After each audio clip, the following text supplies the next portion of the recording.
오늘 하나님 주시는 말씀은 히브리서 11장 5절에서 6절 말씀입니다. 히브리서 11장 5절에서 6절 말씀입니다. 믿음의 성자이라는 말씀을 우리가 읽겠습니다. 히브리서 11장 5절에서 6절 말씀입니다. 같이 읽겠습니다. 시작. 믿음으로 에녹은 죽지 않고 하늘로 옮겨갔습니다. 하나님께서 그를 옮기셨으므로 우리는 그를 찾을 수 없었습니다. 옮겨가기 전에 그는 하나님을 기쁘게 해드렸다는 증언을 받은 것입니다. 믿음이 없이는 하나님을 기쁘게 해드릴 수 없습니다. 하나님께 나아가는 사람은 하나님이 계시다는 것과 하나님은 자기를 찾는 사람들에게 상을 주시는 분이시라는 것을 믿어야 합니다. 네. 하나님 감사합니다. 오늘도 우리에게 귀한 하나님의 말씀을 허락하여 주시고 믿음으로 살 수 있는 우리의 삶이 되게 하여 주시고 세상에 있는 모든 안목이 아닌 또 이 세상이 보지 못하는 그 믿음의 한목, 영적인 눈이 뜨게 하여 주셔서 오늘도 살아계신 하나님을 바라보게 도와주시옵소서. 하나님 인간의 모든 것은 저 십자가에 못 박아 주시옵소서. 그러므로 하나님의 뜻이 이곳에 펼쳐져서 전하는 자가 듣는 자가 함께 은혜 얻을 수 있게 도와주시옵소서. 감사드렸고 이 모든 말씀 예수님의 이름으로 기도했습니다. 따라하겠습니다. God bless me. God bless me. God bless my family. God bless my family. God bless my church. God bless my church. God bless Korea. God bless USA. God bless Ukraine. God bless Israel. 옆에 사람과 인사하겠습니다. God bless you. God bless you. God bless you. 여기 있는 모든 상가 여러분들 God bless you. 인터넷에 듣는 모든 사람들도 God bless you. 아, 이제 미국은 이제 11월 달이면 대선이 있고요. 한국은 뭐 총선이 다 끝났습니다. 뭐 어지러운 이 모든 것은 이제 끝났다고 보면 되는데 이제 저는 4월 달 동안은 하루하루가 막 무슨 일이 일어나지 않고 대만에도 지진이 일어나고 일본에도 막 지진이 일어나고 한국에까지도 약간 여진이 왔다고 얘기하는데 야, 이게 뭐 무슨 일이 일어날까? 왜냐면 꼭 4월 달에는 안 좋은 일이 한 번씩은 일어났었던 기억이 있습니다. 4월 달에 하나님 도와주십시오. 한국이 오니까 죽을 사자 때문에 그런 게 아니라 4월 달에는 안 좋은 일이 일어났어요. 하지만 이제 4월 달도 이제 다 며칠 안 남았습니다. 그나마 좀 무사히 넘어가는 것 같은데 지금 벌써 안 좋은 소식은 동남아에는 폭염이 막 일어나고 있고 지금 제가 살고 있었던 달라스, 네브라스카 중쪽에는 토네이도가 막 농도가 막 오르고 좀 이 세상이 좀 많이 어지러워진 것 같다. 근데 저번 때도 제가 믿음에 대한 설교를 좀 했었는데 오늘도 이어져서 어떻게 하면 내 믿음이 잘났다는 설교를 준비했습니다. 이 믿음에 대해서 왜 얘기를 해야 되냐면 이 4월 달에는 우리가 큰 행사가 있었어요. 부활절이 있어서 교회도 많이 요즘 교회도 그렇지 사람들이 대면 예배를 드리니까 교회에서도 사람들이 모이기 시작하고 또 이제 이렇게 유튜브나 이런 데를 보면요 목사님들이 이제 성도들이 점점 늘어나는 게 보여지는 것 같습니다. 저희 교회는 왜 이렇게 부족하지? 하나님께서 우리 교회에도 복을 내려주실 줄 믿습니다. 자 보면서 믿음의 성격이라는 것을 타이틀을 가지고 저는 오늘 항상 믿음은 히브리서를 봐야 되는 거죠. 8장도 봐야 되지만 히브리서 11장을 보게 되면 그건 이제 믿음의 종이라고 하는데 저는 오늘 에녹을 좀 주목을 했어요. 그래서 히브리서 11장 5절에서 6절 말씀을 다시 한번 읽어보겠습니다. 시작. 믿음으로 에녹은 죽지 않고 하늘로 옮겨갔습니다. 하나님께서 그를 옮기셨고 그는 그를 찾을 수 없었습니다. 옮겨가기 전에 그는 하나님을 기쁘게 해드렸다는 증언을 받은 것입니다. 믿음이 없이는 하나님을 기쁘게 해드릴 수 없습니다. 하나님께 나아가는 사람은 하나님이 계시다는 것과 하나님은 자기를 찾는 사람들에게 상을 주시는 분이라는 것을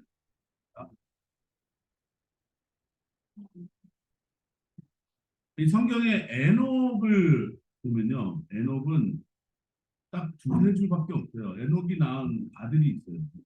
무드셀라.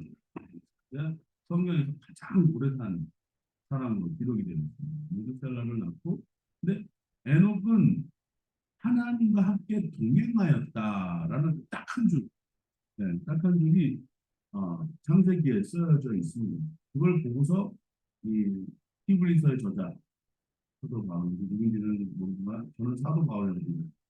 네, 사도 바울은 이렇게 얘기했어요. 믿음으로 에녹은 죽지 않고 죽지 않았다는 말은 뭐냐? 죽음이라는 고통을 느끼지 않고 하늘로 옮겼다. 우리 하늘로 옮겨간 사람이 또 한 사람이 더 있죠. 엘리야가 있었고요. 그죠? 그리고 이제 여러 사람이 있었지만 에녹이 이 믿음장에 어, 들어간 이유는 에녹의 삶에 대해서는 자세하게 성경에서는 나열하고 있지는 않습니다. 그렇지만 한마디가 저를 계속 생각하게 했어요. 에녹은 하나님과 동행합니다. 근데 여기 보면은 또 한 구절을 더 집어넣었어요. 그는 하나님을 기쁘게 해드렸다는 증언을 받은 것이다. 죽지 않고 올려 들어갔다. 이 뜻을 포기한 것이죠. 그는 하나님을 기쁘게 해드렸다. 그럼 여러분 믿음은 무엇일까요?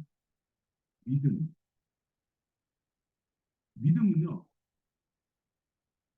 뭔가 하나님의 마음을 움직일 수 있고, 뭔가 하나님의 마음에 촉함을 줄 수 있는, 인간이 할 수 있는 가장 커다란, 하나님께 드릴 수 있는 가장 커다란 선물이지 않을까 싶습니다.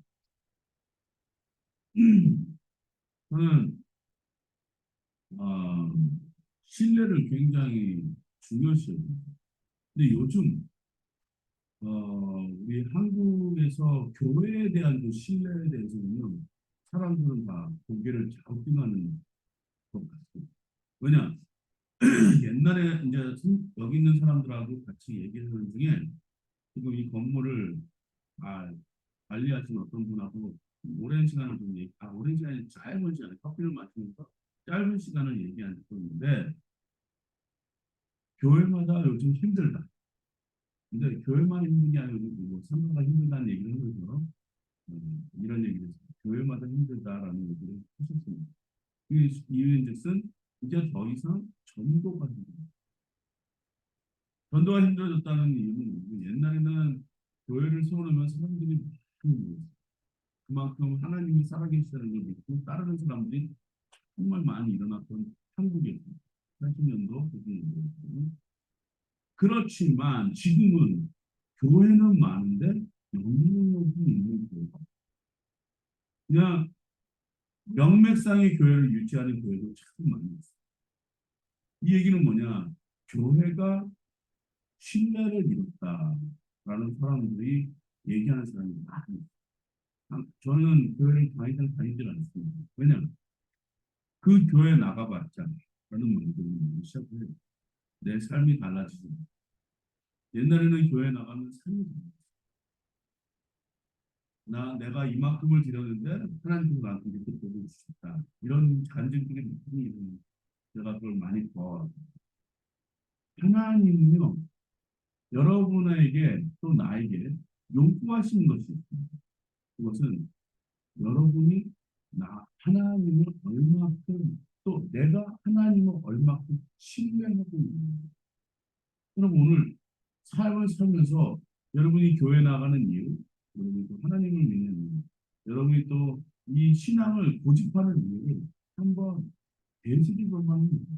나는 지금 얼마만큼 하나님을 기쁘게 해드리고 하나님과 얼마큼 동행하고 있습니까? 라는 질문에서부터 저는 시작드려야 된다고 생각합니다. 그러면서 히브리서 저자는 이렇게 말합니다. 믿음이 없이는 하나님을 기쁘게 해드릴 수 없습니다. 제 말이 맞죠?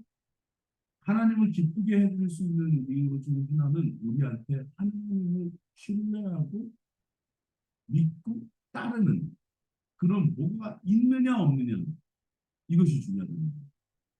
에녹은요 믿음으로 하나님과 동행했다. 이 한마디가 굉장히 중요하게 써여져 있었습니다. 그 한마디로 인해서 에녹은 죽음을 느끼지 않고 하늘로 옮겨졌다라고만 서술되어 있거든요. 근데 이것을 사도 바울은 에녹의 믿음의 여정을 여기다 담아놓은 있어요. 여러분, 한번 우리가 에녹이 되어보세요. 에녹은 어떻게 하나님과 동행을 했어요? 제 인생을 뒤돌아보면요.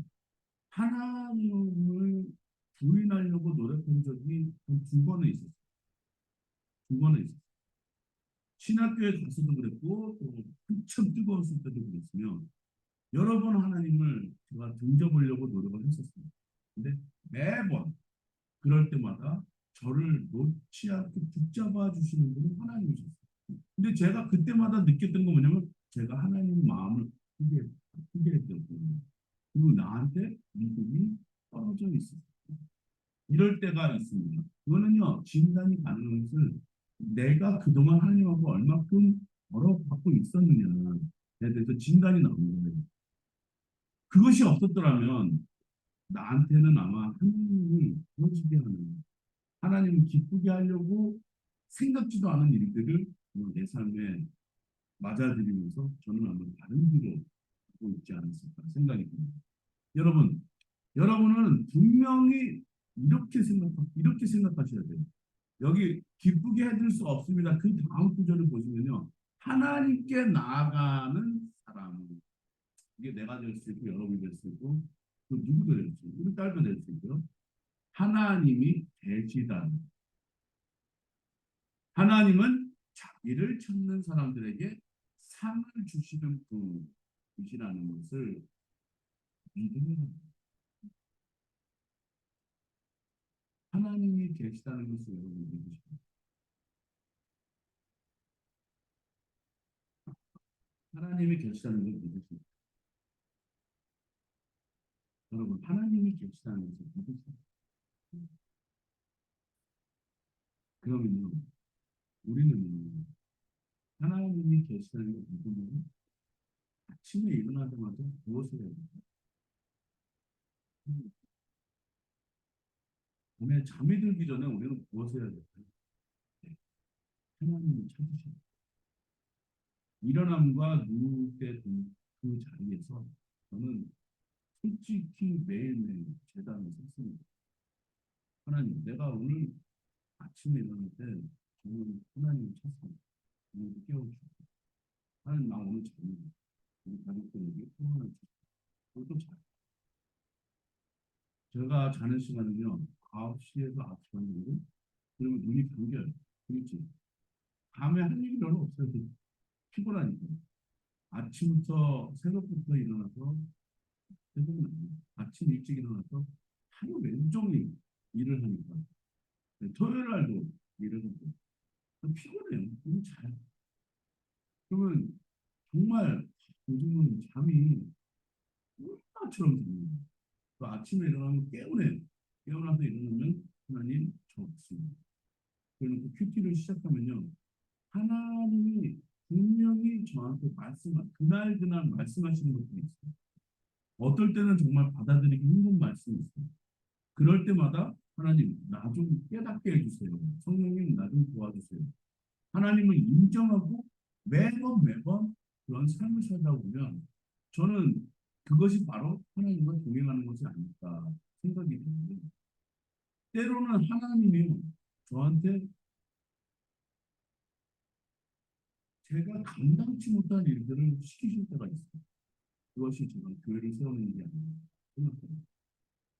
저도 가끔 가다가 어디서 청빙하는 데 가서 내가 이력서를 넣고 그냥 바꿀까 이렇게 생각할 때가 있었는데 그럴 때마다 아니지 내가 분명히 이거 뭔가 해야 되는 라는 생각을 합니다. 그럴 때 저한테 주시는 말씀이 뭐냐면 노아의 방주가 있어요. 여러분, 노아의 방주는요, 어떻게 시작이 됐냐? 하나님이 배를 지으라고 그러셨어요. 근데 그 배를 짓는 규모가 너무너무 어마어마한 사이즈였어요. 근데 거기에는요, 하나님이 뭐라 하냐면 두 쌍의 짐승 채우라고 그러셨어요. 그럼 어떻게 그걸 합니까? 그러기 전에 그런 규모의 배를 지어야 된다는 것은 정말 큰 공사거든요. 근데 제가 그 성경을 가만히 봤어요. 거기서 많은 사람들이 저는 이런 문제가 있거든요. 근데 누가 감당하냐면 노아와 노아 가족들이 감당해요. 그죠? 그래놓고 하루 이틀 만에 끝나는 작업이 아니라 1년을 그게 200년 가까이 돼. 근데 제가 그 삶을 가만히 묵상을 사람들이 봤을 때는 얼마나 무모한 일. 제가 하나님한테 받은 사명은 이거예요. 형제가 너도 학교를 해. 학교를 하면은 매일매일 교회를 예배할 수 있어. 매일 학생들하고 예배를 할 수 있어. 학교를 하면 진짜 될 수가 있어. 근데 가만히 생각해보면 지금 이 조그만 데서 학원을 운영하는데 이게 학교가 됐다.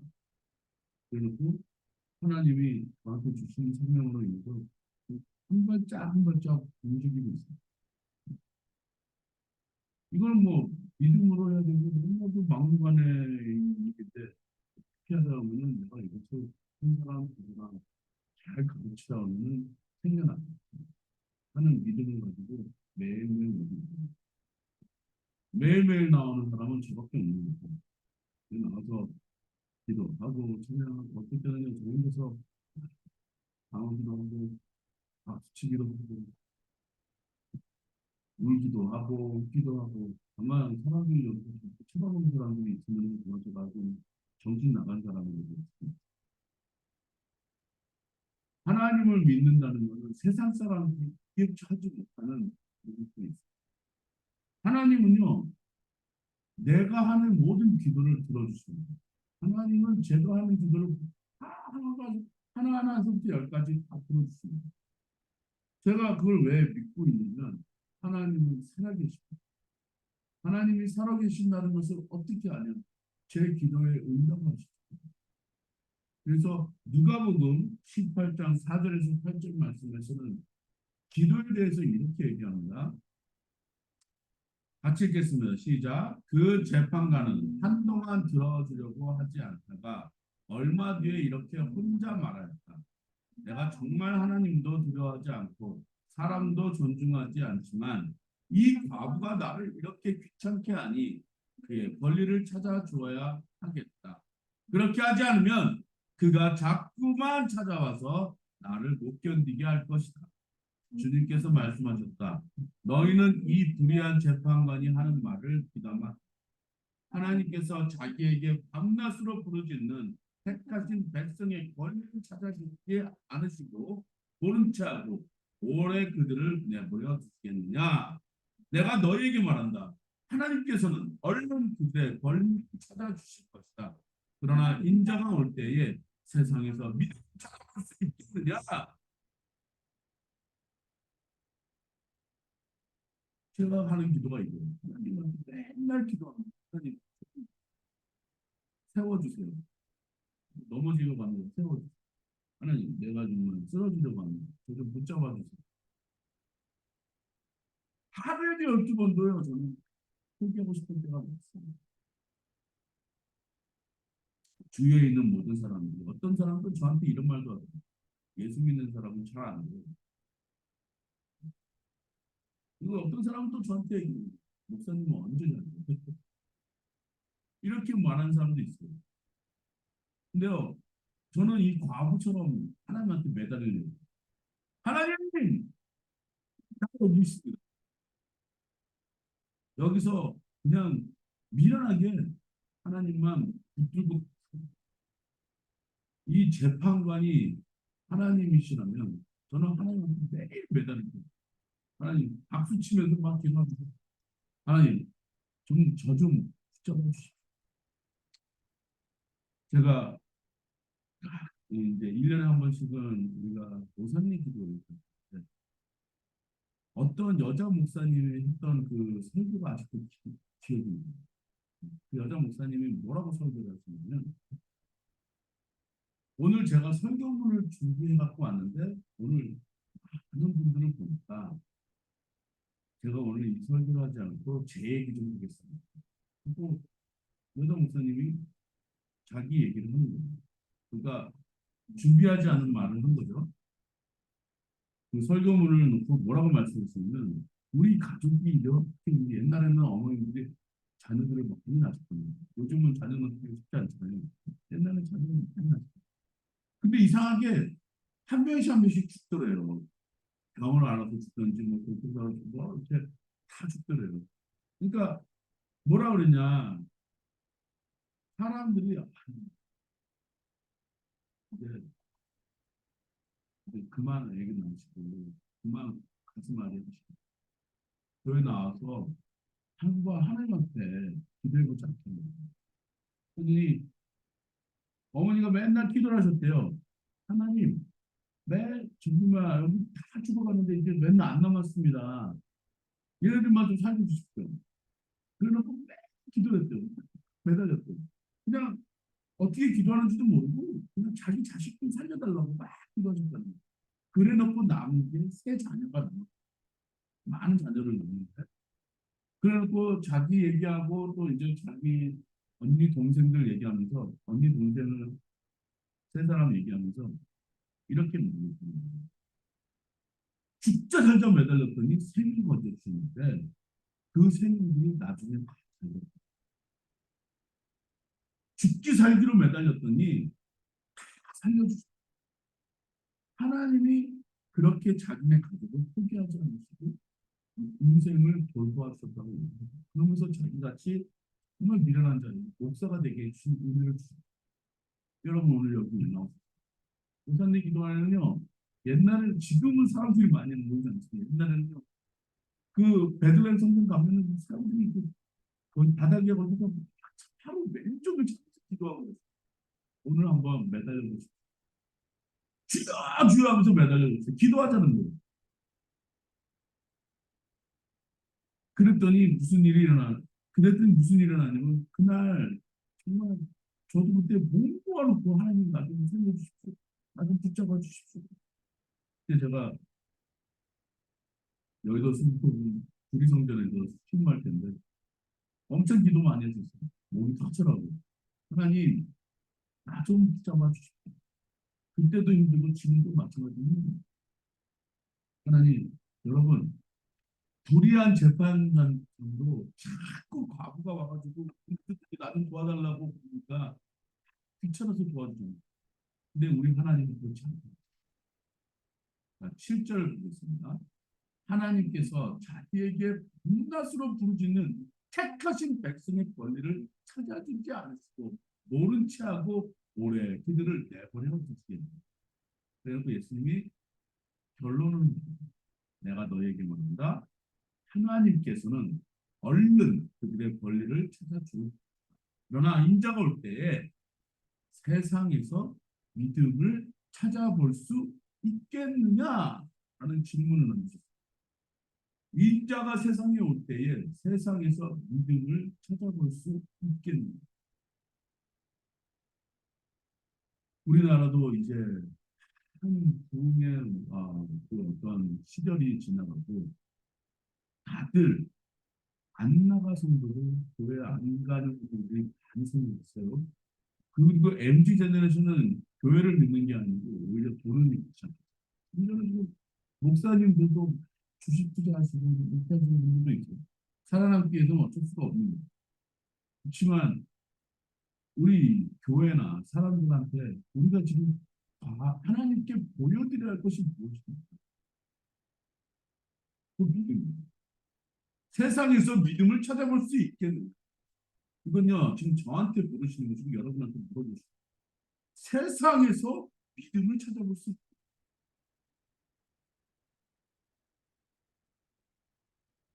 예수님께서 공생애 때 백부장의 그 로마 장교 한 사람이 있었는데, 센츄리언이죠. 백부장 사람이 내 하인이 지금 아픈데 예수님께서 기도해 주십시오. 그러면 낫겠습니다.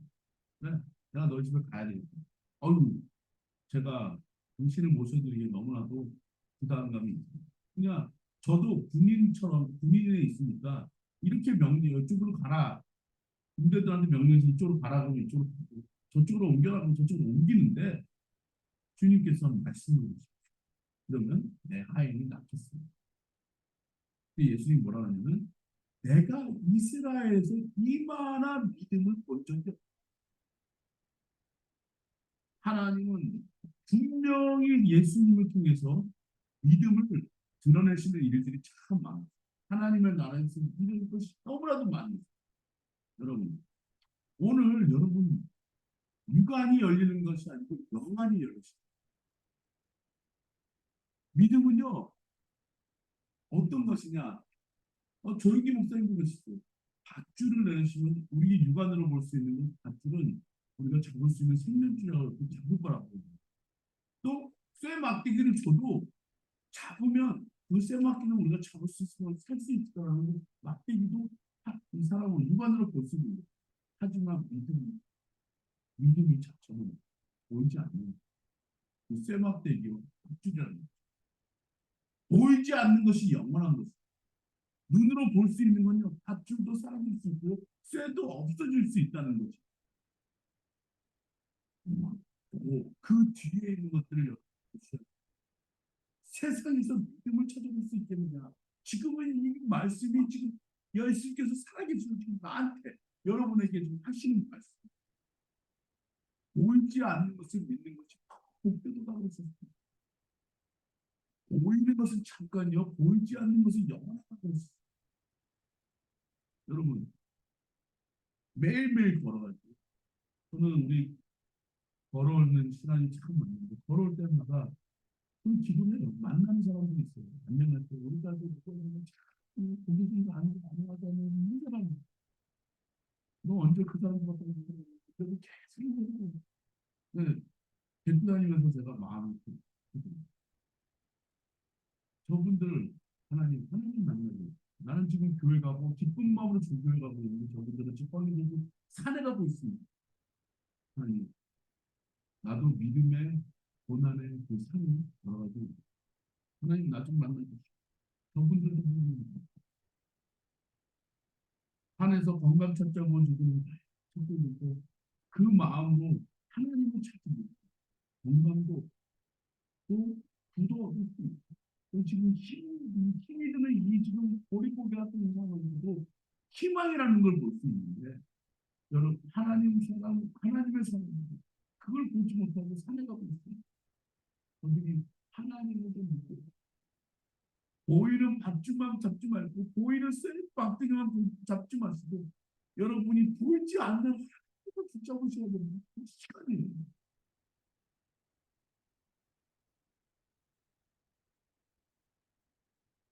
자, 하나님이 놓치지 마십시오. 그 하나님을 여러분이 붙드셔야 됩니다. 마가복음 4장 38절에서 41절 말씀에 이렇게 나와 있습니다. 같이 읽겠습니다. 예수께서는 보물에서 베개를 베고 주무시고 계셨다. 제자들이 예수를 깨우며 말하였다. 선생님, 예수께서 일어나 바람을 꾸짖으시고 바다들어 고요하고 잠잠하여라 하고 말씀하시니 바람이 그치고 아주 고요해졌다. 예수께서 그들에게 말씀하셨다.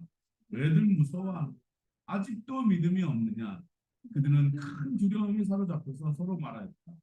이분이 누구기에 바람과 바다까지도 그에게 복종하는가? 예수님의 질문과 세상의 질문이 있습니다. 예수님은 주무시고 계시는데 일어나셔서 바다와 파도를 바람과 파도를 잠잠하게 하셨어요. 그죠? 그런데요, 예수님이 질문을 이렇게 하셨어요. 왜들 무서워? 그리고 아직도 믿음이 없는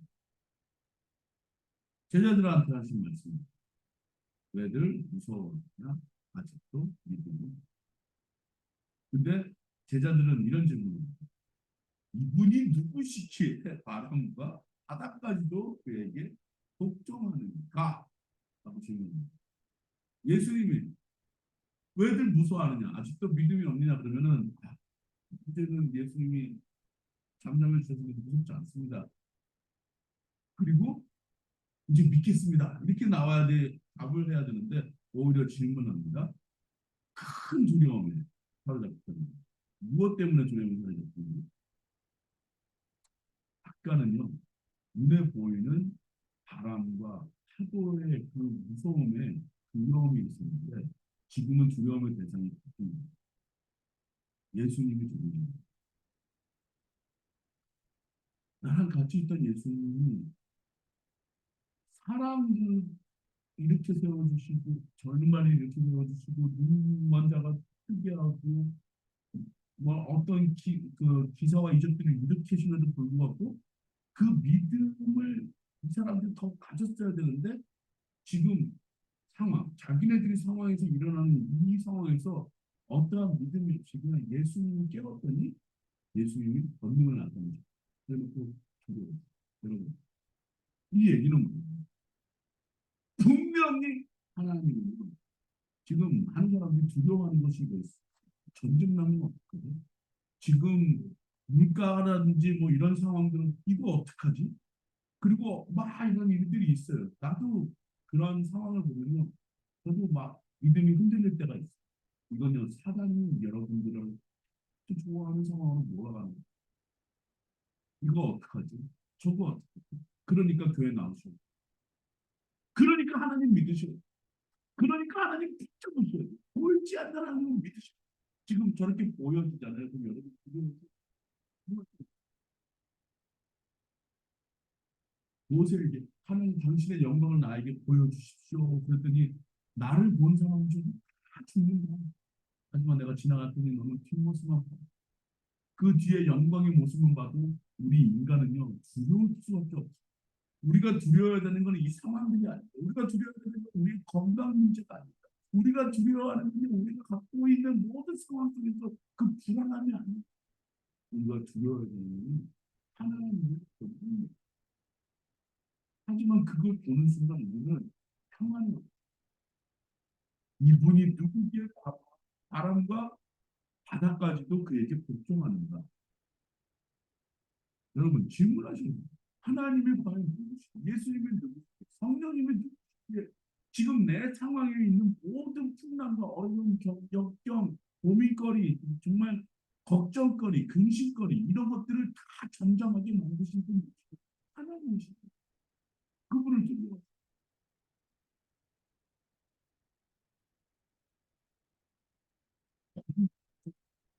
우리 인간에게 공포감을 줘. 하지만 하나님, 예수님, 성령님 우리에게 다 부르실 때 오시는 그 순간에는 우리한테는 염려, 근심, 걱정이 올라가게 되고 우리한테는 마음속과 그 영혼 속에 변화가 있는 그런 적이 있었잖아요. 예수님이 엘리야와 모세를 만나서 올라갔을 때 제자들이 그렇게 얘기하는 너무 좋습니다. 내가 여기다가 천막을 주고 하나는 예수님 하나는 예? 엘리야를 위해서 하나는 모세를 위해서 너무나 좋습니다. 너무나 좋습니다. 자기가 무슨 말하는지 모르는 거잖아요. 우리는 그 정도로 영적인 세계는 저는 요즘 교회에서 이런 것을 찾고자 합니다. 내가 지금 있는 장소, 내가 지금 있는 장소, 거기에다가 기름을 붓고 나는 거기서 예배를 그곳이 어디냐? 베델입니다. 야곱이 형한테 쫓겨나서 라반의 삼촌의 집에 가서 자기에게 새 삶이 주어지기 전에 두려움이 있었을 거예요. 근데 자, 바깥에 나가서 한번 잠을 잔다고 생각해 보십시오. 그리고 너무 딱딱한 돌을 걸고 잤어요. 근데 꿈속에서 하나님 만나요. 그리고 천사가 왔다 갔다 하는 것을 하나님에 대한 꿈을 대놓고 일어나서 무엇을 했냐면 지금 그러니까 내가 하나님의 얼굴을 보여줘. 바얏, 바얏은 뭐냐면 하나님의 집, 엘은 하나님, 하나님의 집, 내가 여기서 하나님을 두고 이런 가정이 앞으로 내가 먼 곳에 치유의 일을 하나님께 드리고 그리고 하나님은 분명히 나를 입혀주실 것이고 먹여주실 것이고 내 삶을 책임져 주겠다는 믿음의 고백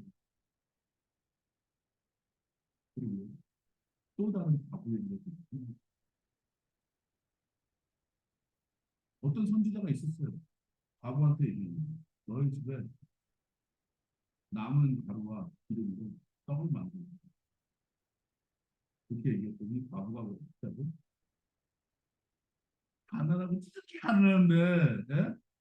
그 선지자를 섬기기 위해서 기름 떡을 만들어서 섬깁니다.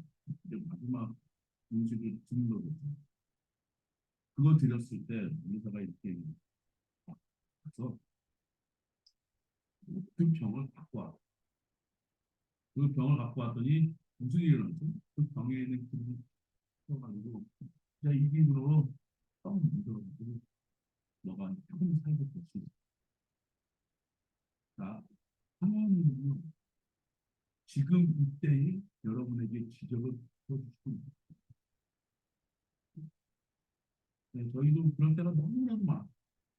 기적을 베풀어 주실 때가 힘들고 어려울 때마다 어떡하나 어떡하나 이러고 있을 때는 아무것도 못해요. 근데 이거 대체 그리고 믿었더니 몸의 손길이 없고 살아나게 왜들 무서워하는 아직도 믿음이 없는 거예요. 내가 세상에 왔을 때 믿음을 찾을 수 있겠느냐? 하나님은 여러분에게 이렇게 말씀합니다. 이럴 때 우리는요 무엇을 해야 되느냐? 네, 하나님 믿습니다. 나의 믿음의 성장을 이루겠습니다. 하나님께서 나를 도와 주실 것입니다.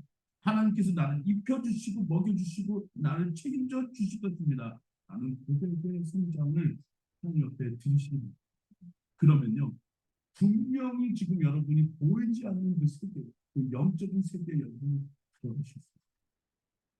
믿음은 하나님을 기쁘시게 믿음은 우리에게 기적을 믿음은 우리의 믿음의 성장을 더 크게 나가거든요. 저는 교회 성장이 아니라 믿음의 성장이 이 교회에 정말 필요하다고 생각합니다. 나 자신부터가 돼야 되고 여러분들 그렇게 되시기를 주님의 이름으로 축복합니다. 기도하겠습니다. 하나님 감사합니다. 오늘도 귀한 말씀을 통하여 저의 믿음이 성장하게 도와주시고 하나님 기름을 쌓고 또 기름을 부어드리고 귀한 것을 함께 드릴 때에 하나님 이 우리의 믿음의 기도가 성달되었습니다. 하나님이 계시다는 것, 하나님이 상 주시는 힘을 믿고 하나님 이 세상을 살 수 있게 주시옵소서 감사드렸고 이 모든 말씀 주님의 이름으로 드렸습니다.